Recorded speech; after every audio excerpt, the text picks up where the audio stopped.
గురితప్పిన తోట mixed డబుల్లో నిరాశపరిచిన షూటర్లు. Paris ఒలింపిక్స్లో భారత్ అథ్లెట్ల పోరు మొదలైంది. తొలి రోజు భారత్ షూటర్లకు నిరాశ తప్పలేదు.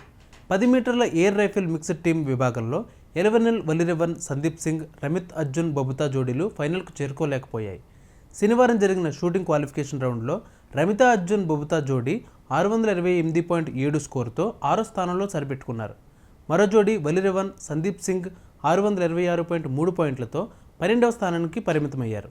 టాప్ 4లో ఉన్నవారు ఫైనల్ పోరుకు అర్హత సాధిస్తారు. మరోవైపు 10 మీటర్ల ఎయిర్ పిస్టల్ క్వాలిఫికేషన్ పురుషుల విభాగంలో సరబ్ జోత్ సింగ్, అర్జున్ చీమా పోటీ పడనున్నారు. మహిళల్లో మను బాకర్, రతన్ సంగ్వాన్ జోడీ తలపడనుంది. ఇక రోయింగ్ పురుషుల సింగిల్ స్కిల్స్ హీట్లో భారత్ తరపున పోటీ చేసిన బాలరాజ్ పన్వర్ 4వ స్థానంలో నిలిచాడు. హీట్ 1లో పోటీ చేసిన అతడు 7.07.11 నిమిషాల్లో అతడు రేసును పూర్తి చేశాడు. 4వ స్థానంలో ఉండడంతో అతడు ఇప్పుడు రిపిటేజెస్ రౌండ్కు చేరుకున్నాడు. దీనితో సెమీఫైనల్ లేదా ఫైనల్కు చేరుకునేందుకు అతడికి మరో అవకాశం లభించింది.